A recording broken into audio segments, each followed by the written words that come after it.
Liberty Tamil நேயர்களுக்கு வணக்கம். இன்றைய நேர்காணலில் நாம் சந்திக்க இருப்பவர் மூத்த பத்திரிகையாளர் திரு தராசு ஷியாம் அவர்கள். வணக்கம். வணக்கம் அசீஸ். உச்ச நீதிமன்றம் சண்டிகர் மேயர் தேர்தல் அதிகாரியை கடுமையாக ஒரு கண்டனம் தெரிவித்து அவர் மீது கடுமையான நடவடிக்கை எடுக்கணும் அப்படின்னு சொல்லியிருக்கு.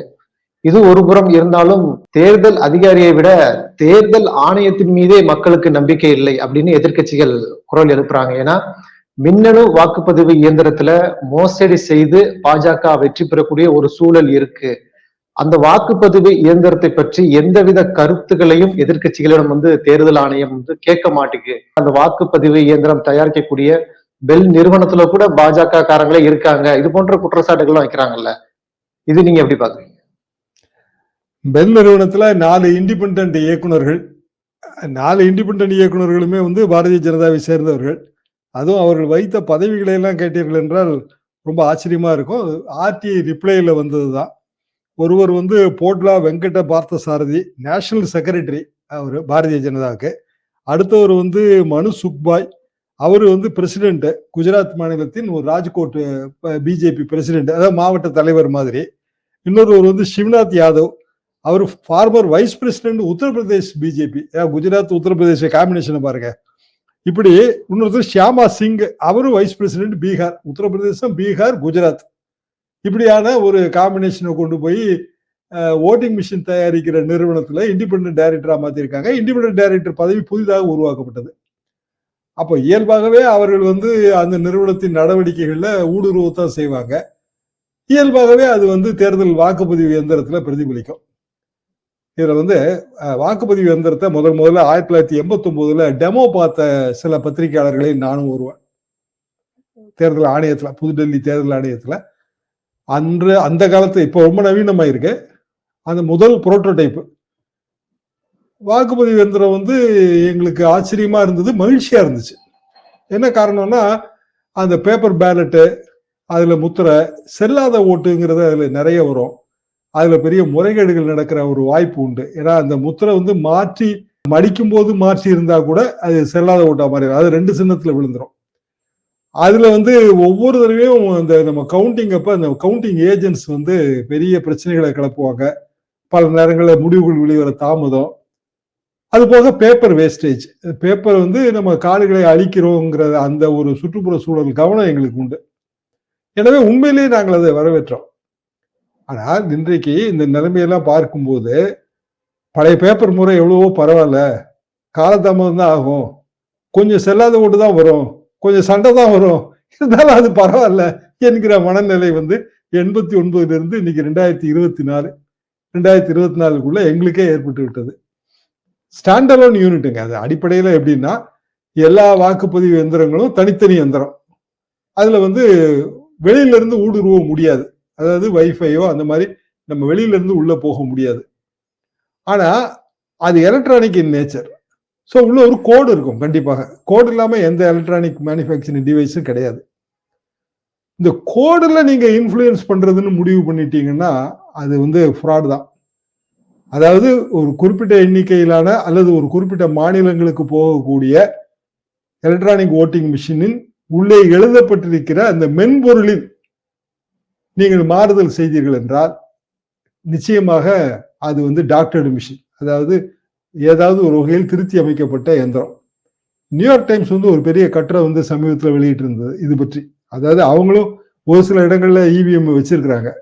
அந்த இவிஎம்ல இருக்கிற கோளாறுகளை பற்றி ஒரு பெரிய கட்டுரை வெளியிட்டு, இவிஎம்ங்கிறதே மோசடி தான், நமக்கு தேவையில்லை, அதாவது யுஎஸ்க்கும் தேவையில்லை என்கிற ஒரு முன்முடிவோடு அந்த கட்டுரைகள் வெளியிடப்பட்டிருந்தன. இது குறித்த பல டெமோஸ் நடந்துச்சு. அந்த டெமோக்கள்ல இது ஸ்டாண்டலோன் யூனிட், அப்படி வெளியில இருந்து ஊடுருவ முடியாது, அதெல்லாம் டெமோ பண்ணாங்க. அதை புரிஞ்சுக்க முடிஞ்சது. ஆனால் கோடையே மாத்துறது அப்படின்னு முடிவு பண்ணிட்டா, அந்த மென்பொருளையே மாத்துறதுன்னு முடிவு பண்ணிட்டா அதுக்கு எண்டே கிடையாது. இப்போ பாரதிய ஜனதா எந்த எல்லைக்கும் போகுங்கிறதுக்கான ஒரு பருக்கை உதாரணம் தான் சண்டிகர் மேயர் தேர்தல். கேமரா இருக்கும் போதே திருத்த முடிஞ்ச ஒருவரால என்ன வேணா செய்ய முடியும். அதாவது ஒரு நகரத்தோட மேயர், அவ்வளவுதானே, மாநகராட்சியோட மேயர். மாநகராட்சி கூட சென்னை மாதிரியான மாநகராட்சி கிடையாதுங்க. நான் பஞ்சாப் ஹரியானால வேலை பார்த்துருக்கிறேன்.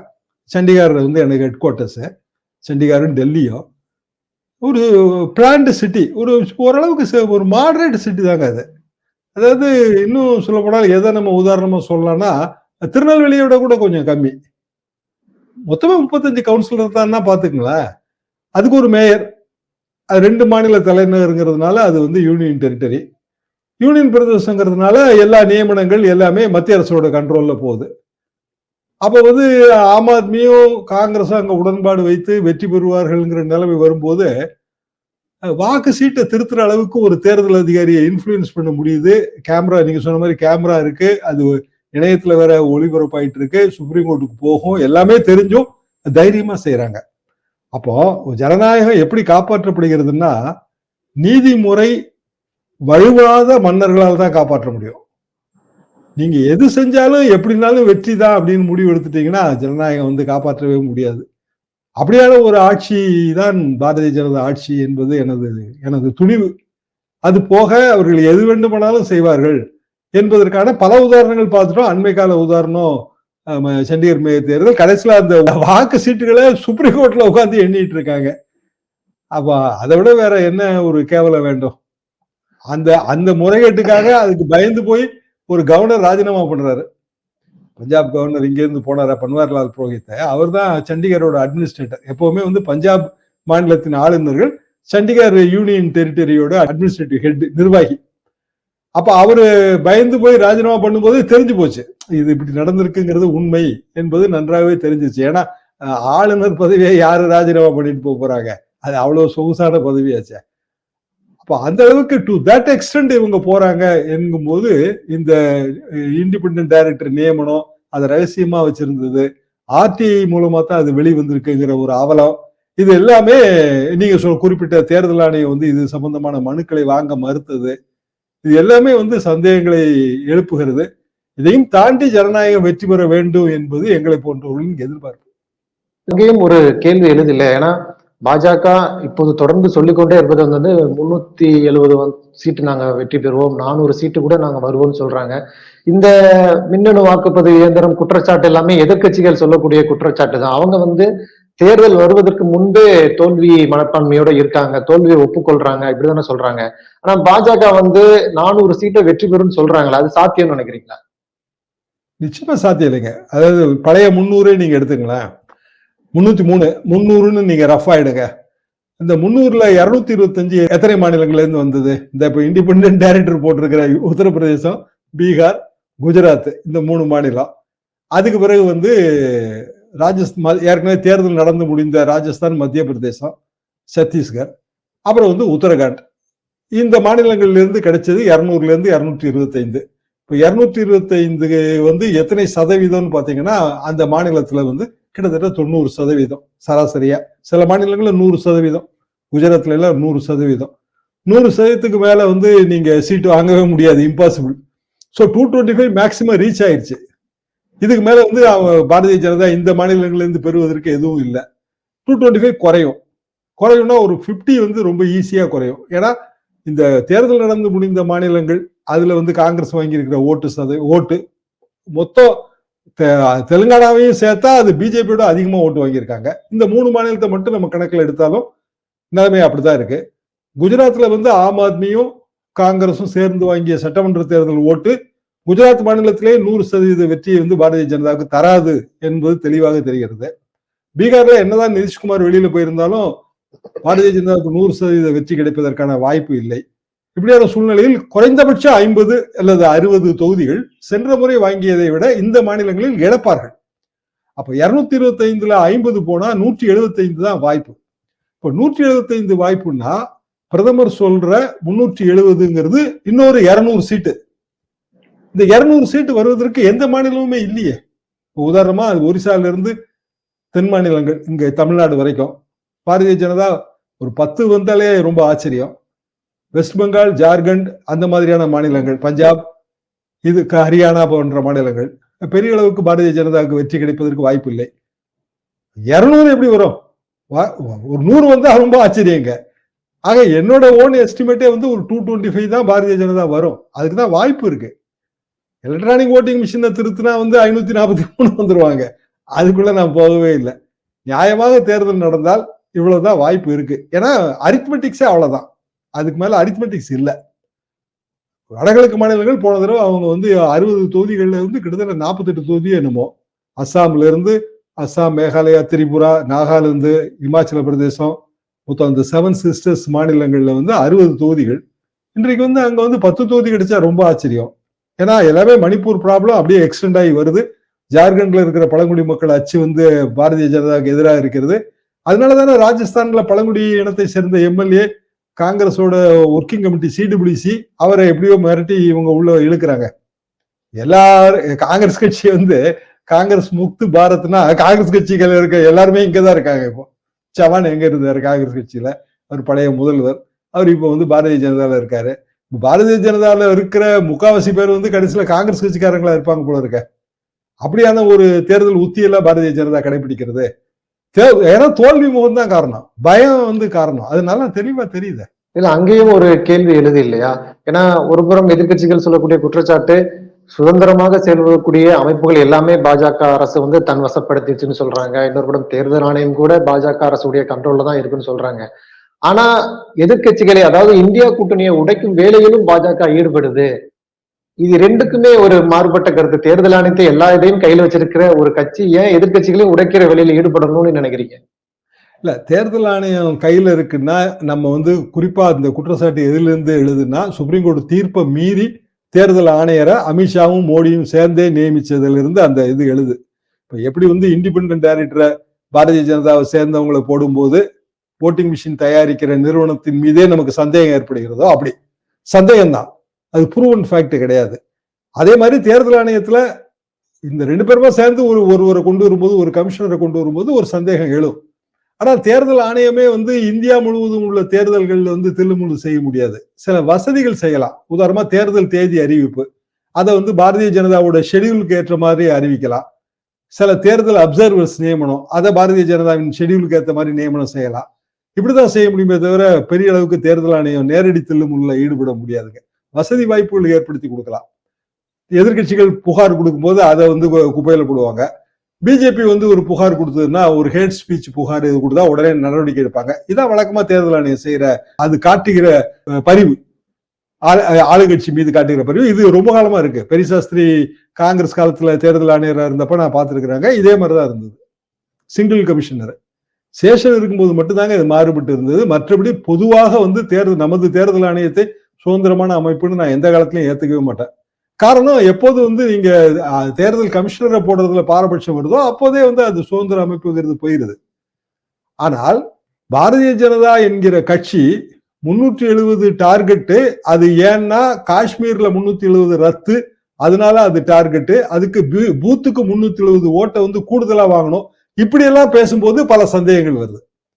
அப்ப இந்த சந்தேகங்கள் வந்து எதன் மூலமாக வலுப்பெறுகிறதுன்னா, அடுத்த 5 ஆண்டுகள், அந்த 5 ஆண்டுகள் நாங்க இதெல்லாம் செய்ய போறோம், மோடி தான் பிரதமர்ங்கிறத உலக நாடுகளே ஒத்துக்கிடுச்சு, அதனால 6 மாசம் கழிச்சு வருவதற்கு வந்து பிரதமருக்கு இப்போது அழைப்பு இருக்கிறதுன்னு பிரதமரே சொல்றாரு. ஆனா எல்லா நாட்டிலையுமே வந்து ஒரு பெரிய லீடர் அழைக்கும் போது 6 மாசத்துக்கு முந்தைய அழைச்சிருவாங்க. இப்ப நம்ம ட்ரம்ப் அழைக்கும் போது எத்தனை மாசத்துக்கு முந்தைய அழைச்சோம்? அப்ப தேர்தல் அங்க நடந்துட்டு இருந்தது.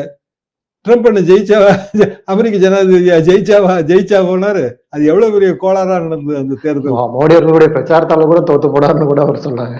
உண்மையிலே அப்படிதான். மோடிவா ட்ரம்ப்புக்கு வாழ்த்து தெரிவிச்சாரு. பக்கத்து குட்டி நாடு இலங்கையில வந்து அவர் வாழ்த்து தெரிவிச்சாரு. ராஜபக்சே தோல்வி. அவ தேர்தலுக்கு முன்கூட்டியே வந்து இன்னொரு நாட்டு இவருக்கு வந்து வேட்பாளருக்கு எதுக்கு வாழ்த்து தெரிவிக்கணும்? இன்னொரு நாட்டோட பிரதமர். அது எல்லாமே இப்படி தான் தோன்றித்தனமா செய்யறது தாங்க. சிக்கல் என்னன்னா, இதை தாண்டி நமது ஜனநாயகம் வரணும்னா எதிர்கட்சிகள் மத்தியில ஒற்றுமை இருக்கணும். கடந்த சில நாட்களுக்கு முன்புதான் மோடி அவர்கள் சொல்லியிருந்தாரு, காங்கிரஸ் உடைய நிலையை பார்க்கவே எனக்கு ரொம்ப பரிதாபமா இருக்கு. ஒரு காலத்துல எப்படி இருந்த காங்கிரஸ் சொன்னாங்க. ஆனா இப்ப வந்து காங்கிரஸ் கட்சியினுடைய அந்த வங்கி கணக்குகள் எல்லாம் முடக்குறாங்க. இது இரண்டுக்கும் உள்ள வித்தியாசம் எப்படி பாக்குறீங்க? காங்கிரஸ் கட்சியை பார்த்து மோடி வருத்தப்பட வேண்டிய தேவையில்லை. கட்சிகள் வளருவது தேய்வது எல்லாமே இயற்கை தான். ஆனா காங்கிரஸ் கட்சி இன்னமும் துடிப்போடு இருக்கிறது, அதை நம்ம பார்க்கணும். ஒரு கட்சி வந்து எத்தனையோ கட்சி, நான் சுதந்திர கட்சி பார்த்திருக்காங்க, தோற்றம் வளர்ச்சியும். அது பேர்லாம் உங்க இளைய தலைமுறைக்கு தெரியுமானே எனக்கு சந்தேகமா இருக்கு. முதுஞ்ச ராஜாஜியோட கட்சி ஒரு கட்டத்துல வந்து ஏராளமான எம்பிகள் இருந்தாங்க. பெரிய காயத்ரி தேவி மகாராணிகள் மகாராஜாக்கள்லாம் எம்பிகளா இருந்தாங்க சுதந்திர கட்சி 67 காலகட்டத்துல. எனக்கு கல்லூரி காலகட்டம். சுதந்திர கட்சி இப்ப எங்க இருக்கு? நம்ம டாக்டர் ஹண்டே சுதந்திர கட்சி தான். அவர் அதிமுகவுக்கு வந்தாரு. இப்ப எங்க இருக்கு சுதந்திர கட்சி? அப்படி காங்கிரஸ் காணாம போகல, கரைஞ்சும் போகல. காங்கிரஸ் கட்சி தோற்று போயிருக்கிறது, வெற்றி பெற்றிருக்கிறது. தெலுங்கானால எங்கேயுமே இல்லாம இருந்த காங்கிரஸ் கட்சி தான். டிஆர்எஸ் 10 வருஷம் ஆட்சி, 10 வருஷம் ஆட்சியில அதிருப்தி இருக்கும். அப்ப அந்த அதிருப்தி மக்கள் தெரிவிப்பதற்கு தேர்ந்தெடுத்த வழி என்ன? பிஜேபி ஓட்டு போடுறது இல்லையே, பிஜேபி அவங்க ஆட்சி கட்டில அமர்த்தலையே, காங்கிரஸ் எல்லாம் அமர்த்தி இருக்காங்க. பவன் கல்யாணும் அங்க போட்டி போட்டு பார்த்தாரு. எதுக்காக நான் இது சொல்ல வரேன் அப்படின்னா, ஒரிசால இன்னைக்கு காங்கிரஸ் கட்சி, பிஜேபி, ஒரிசாவை ஆளுகிற பிஜு ஜனதா தளம். பிஜு ஜனதா தளம் 3 ராஜ்யசபா எம்பி வேகன்சி வரும்போது 3ஐயும் ஜெயிக்கிறதுக்கான வாய்ப்பு ஆளுங்கட்சிக்கு இருக்கு. எந்த ஆளுங்கட்சியும் அதை விட்டு கொடுக்காது. ஆனா பிஜேபி சார்பா ஒருவர் ஆளுங்கட்சி வேட்பாளராக நிறுத்தப்படுகிறார். அவர் முதல்ல அவர் பேரை அனௌன்ஸ் பண்ணிட்டாங்க. அவர் மத்திய மந்திரி. ஆனா ஒரிசாவை சேர்ந்தவரானா இல்ல, அவர் வேறு மாநிலத்துக்காரர். தமிழ்நாட்டை சேர்ந்த பாண்டியன் பிஜு ஜனதா தள் சேர்ந்து வாலண்டரி ரிட்டையர்மெண்ட் வாங்கிட்டு ஐஏஎஸ் ஆபீசர் சேர்ந்து அவர் முதலமைச்சருக்கு இணக்கமா இருக்கிறாரு, நெருக்கமா இருக்கிறாரு. அவருக்கு எதிராக பாரதிய ஜனதா பல குற்றச்சாட்டுகளை வைக்கிறது. வேற்று மாநிலத்துக்காரரு ஒரிசால ஆதிக்கம் செலுத்துறாருன்னு. அதே வேற்று மாநிலத்துக்காரரை இங்க மத்திய மந்திரி ஆக்கி அவருக்கு ராஜ்யசபா சீட்டு ஒரு சீட்டு கொடுக்குறாங்க பிஜேபி. அப்ப அவரை எழுத்து போட்டி போட வேண்டிய பிஜு ஜனதா தளம் என்ன பண்ணுது? 2 சீட்ல மட்டும் ஆளு நிறுத்திட்டு ஒதுங்கிட்டாங்க. அப்ப எந்த அளவுக்கு இது கோஆர்டினேட்டடா போயிட்டு இருக்கு பாருங்க. அப்போ பிஜு ஜனதா தளம் எந்த அணியிலும் இல்ல, இந்தியா கூட்டணியில இல்ல, பிஜேபி கூட்டணியிலும் இல்ல. ஆனா வெற்றி பெற்ற பிறகு கொஞ்சம் எம்பி தேவைப்பட்டால் இப்படி ஒரு கேப், அதாவது பிளான் பி, இந்த பிளான் பி வச்சு பணியாற்றுறாங்க. இது ஜனநாயகத்துக்கு ரொம்ப ஆபத்தானது. போஸ்ட் போல் அலையன்ஸ் எப்போதுமே தேர்தலுக்கு பிந்தைய கள நிலவரத்துக்கு ஏற்ப தானாக உருவாக வேண்டும். போஸ்ட் போல் அலையன்ஸ் மனசுல வச்சு இப்போ ராஜ்யசபா சீட்ல காய் நகர்த்துறது மாதிரி ஒரு மகா கேவலம் எதுவுமே கிடையாது. ஜனநாயக கேவலம் அது. ஆனால் அது செய்யப்படுகிறது. ராஜ்யசபா எம்பி பதவிகள் வாரி வழங்கப்படுகின்றன. அதனாலதானே தைரியமா தமிழ்நாட்டில் இருக்கிற கட்சிகள் எங்களுக்கு ராஜ்யசபா சீட்டு வேணும், மத்திய பிரதேசத்துல ராஜ்யசபா சீட்டு வேணும் கேட்கிற அளவுக்கு தமிழ்நாட்டுல கட்சி இருக்கு. அதாவது அப்ப மத்திய பிரதேசத்துல இருக்கிற கட்சிக்காரெல்லாம் என்ன ஆகும்? இல்ல முருகனே மத்திய பிரதேசத்துல ஆக்கியிருக்காங்க. மத்திய பிரதேசத்துல பாரதிய ஜனதாக்காக பாடுபட்டவர்கள், முருகன் தைரியமா இருந்தா அவர் நீலகிரியில 2 வருஷமா வேலை பார்க்கறாங்கன்னு ஜெயிக்க வேண்டியதானே? தமிழ்நாட்டுக்காரர் தானே. அப்ப அந்த தைரியம் அவங்களுக்கு இல்ல. இப்ப அதுல இருந்து தெரிய வருது. இறுதியாக இதற்கு முன்பு உள்ள அரசுகளும் கூட தேர்தல் ஆணையரை நியமித்திருக்காங்க, ஒரு நல்ல தேர்தல் ஆணையரா நடந்திருக்காங்கன்னு சொல்லப்படுது. ஆனா பாஜகவுடைய ஆட்சியில் தான் பாஜகவும் தேர்தல் முறைகேடுகளும் இப்படியா அந்த குற்றச்சாட்டு போயிட்டே இருக்கு. ஏன்னா அதுக்கு சொல்லப்படக்கூடிய காரணங்களும் இருக்கு. இதற்கு முன்பு இல்லாத வரைக்கும் ஒரு தேர்தல் அதிகாரி உச்ச நீதிமன்ற நீதிபதியால குறுக்கு விசாரணை செய்யப்படல. அது மட்டும் இல்ல, அவர் மீது ஒரு கடுமையான நடவடிக்கை எடுக்க பரிந்துரைக்கும் படல அப்படிங்கிறாங்கல்ல. இப்போது கூட ஒரு தகவல் சொல்றாங்க, அந்த அந்த தேர்தல் அதிகாரி முறைகேடாக ஈடுபட்ட அந்த வீடியோ உச்ச நீதிமன்ற நீதிபதி பாத்துக்கிட்டு இருக்காரு அப்படின்னு கூட சொல்றாங்க. ஏற்கனவே பார்த்தாச்சுங்க. இன்னைக்கு திருப்பி ரீ எக்ஸாமினிங் தான். ஏற்கனவே அதை பார்த்த பிறகுதான் அந்த பதவியை ஏற்றவர்கள் செயல்பட தடை விதிக்கப்பட்டது. அதாவது ஒரு தேர்தல் முடிஞ்சு அந்த தேர்தலோட ரிசல்ட்டை நம்ம செயல்படுத்துவோம் இல்லைங்களா, அதுக்கு தடை விதிக்கப்பட்டது. இன்றைக்கு மீண்டும் பதிவு செய்யப்பட்ட வீடியோ காட்சிகள், அதாவது ஏற்கனவே உச்சநீதிமன்றம் பார்த்தது வெளிவந்த வீடியோ காட்சிகள் இப்ப அதிகாரபூர்வமாக பதிவு செய்யப்பட்ட வீடியோ காட்சிகளை பார்த்துட்டு இருக்கிறாங்க. கண்டிப்பாக அந்த மீண்டும் வாக்கு எண்ணிக்கையே சுப்ரீம் கோர்ட்ல தான் நடக்க போகுது. ஏற்கனவே பதிவு செய்யப்பட்ட வாக்கு, அதாவது பிரேயரே மறுதேர்தலுக்கு தான் பிரேயர் வச்சாங்க. ஆம் ஆத்மி சுப்ரீம் கோர்ட்டுக்கு போகும்போது பிரேயர் இந்த தேர்தல் முறைகேடு, மறுதேர்தல் நடத்தணுங்கிறது தான் பிரேயர். இப்ப அந்த பிரேயரையும் தாண்டிருச்சு. என்னன்னா தேர்தல் அதிகாரியே ஆமா நான் திருத்தினேன், ஆனால் திருத்துனதுக்கும் செல்லாதுன்னு சொன்னதுக்கும் சம்பந்தம் இல்லைன்னு சொல்லிட்டாரு. அப்ப திருத்துனது அது எப்படி செல்லாத ஆச்சு? தெளிவில்லை, அதனால செல்லாதுங்கிறது அவரோட வாதம். அப்ப திருத்துனத, அதாவது மார்க் பண்ணத நல்லிஃபை பண்ணிட்டு செல்லாத ஓட்டா செல்லும் ஓட்டான்னு பார்ப்போங்கிற முடிவுக்கு இப்ப போயாச்சு. அப்ப மறுதேர்தல் நடத்த வேண்டிய இடத்துல ஏற்கனவே நடந்து முடிந்த தேர்தல் நிலைக்கத்தக்கதா இல்லையாங்கிற அந்த கொஸ்டினுக்குள்ள போயிருக்கு. அப்ப இது மிகப்பெரிய கன்ஃபியூஷன். இப்ப அமெரிக்கால ட்ரம்ப் தேர்தலையும் இதே மாதிரியான கன்ஃபியூஷன்ஸ் தான் வந்துச்சு. 2001 காலகட்டத்தில் பஞ்சிங் மிஷின் அமெரிக்கால இந்த பஞ்சிங் மிஷின்ல வந்து அதாவது ஓட்டுப்பதிவு அதுல வந்து அல்கோர் நின்ன தேர்தலுங்க. அல்கோர் வந்து உதவி ஜனாதிபதி, அவர் வந்து ஜனாதிபதி பதவிக்கு போட்டி போடுறாரு. அப்ப என்ன ஆச்சுன்னா கடைசியில எந்த முடிவும் அறிவிக்க முடியல அவ்வளவு பெரிய ஜனநாயகத்துல. கடைசியில வந்து சேட் பட்டர்ஃபிளைன்னு 2 டேர்ம் கொண்டு வந்தாங்க. அதாவது பஞ்சிங் மிஷின் ஓட்ட விழணும், ஓட்ட விழுந்தா தான் ஓட்டு எண்ணும்.